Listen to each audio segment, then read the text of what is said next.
Assalamualaikum warahmatullahi wabarakatuh. Sebelumnya, perkenalkan, nama saya Brian Bogosuki Setio dengan NIM I1E023120. Ya, di sini saya akan membahas sedikit tentang kurikulum di Indonesia. Nah, saat ini kurikulum di Indonesia itu banyak sekali. Tentang mungkin ada beberapa dari Anda yang ingin bertanya tentang apa itu kurikulum. Kurikulum itu salah satunya adalah komponen yang salah satu menunjang untuk pendidikan. Nah,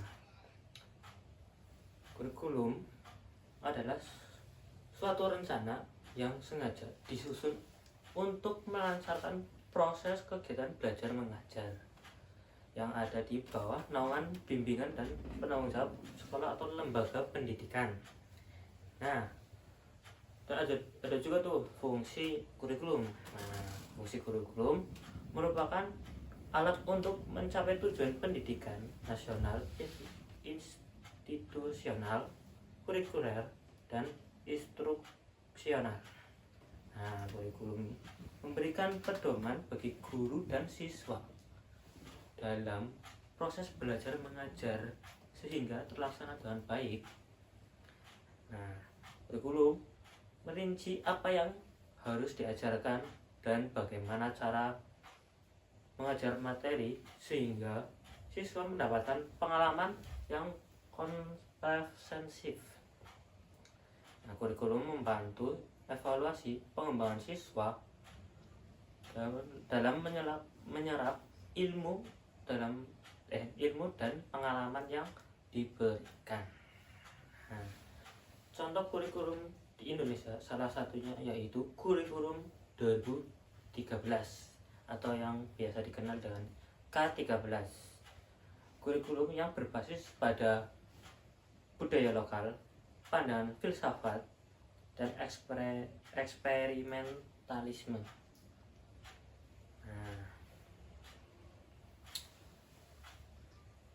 kurikulum tidak hanya tujuan untuk sekedar daftar mata pelajaran, tetapi merupakan rancangan komprehensif untuk mendidik siswa secara historik. Nah, selain itu, kurikulum juga memainkan peran penting dalam mengembangkan keterampilan sosial, emosional, dan keterampilan hidup siswa. Bagaimana dengan kurikulum di Indonesia saat ini? Nah, saat ini kurikulum yang terbaru ialah kurikulum Merdeka yang sudah nyebar di banyak sekolah.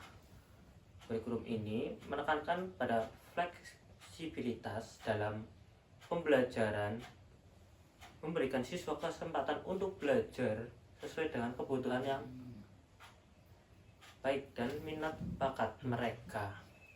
Namun tentu saja ada tantangan dalam implementasinya, yaitu kemampuan guru dalam menerjemahkan kurikulum ke dalam praktik pembelajaran yang efektif. Setiap sekolah memiliki konteks yang berbeda. Nah, sehingga adaptasi kurikulum saat ini tidak selalunya berjalan dengan lancar karena ada hambatan-hambatan tentang daerah yang terpencil, juga menjadi hambatan dalam menjalankan kurikulum yang secara optimal.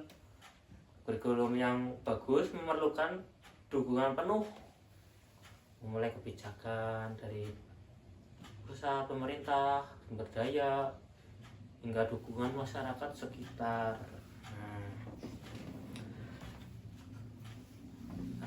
Kurikulum adalah elemen krusial yang dalam di dunia pendidikan. Jadi, dengan kurikulum yang disusun dengan baik, siswa tidak hanya dibekali dengan pengetahuan akademik, tetapi juga keterampilan hidup dan karakter yang kuat agar bisa menghadapi dunia ini. Implementasi kurikulum di Indonesia masih menghadapi beberapa tantangan, namun bekerja sama semua pihak, pemerintah daerah, pemerintah nasional, kita bisa memastikan bahwa kurikulum membawa manfaat baik dan maksimal bagi generasi muda seperti kita saat ini.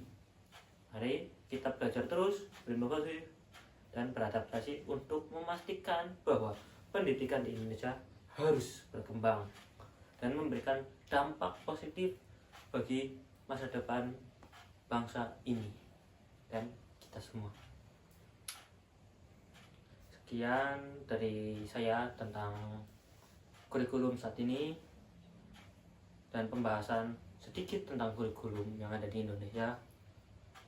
Bila ada tutur kata yang kurang berkenan, saya mohon maaf, dan semangat untuk belajar agar bisa menjunjung tinggi negara ini dengan SDM yang baik. Sekian dari saya. Wassalamualaikum warahmatullahi wabarakatuh.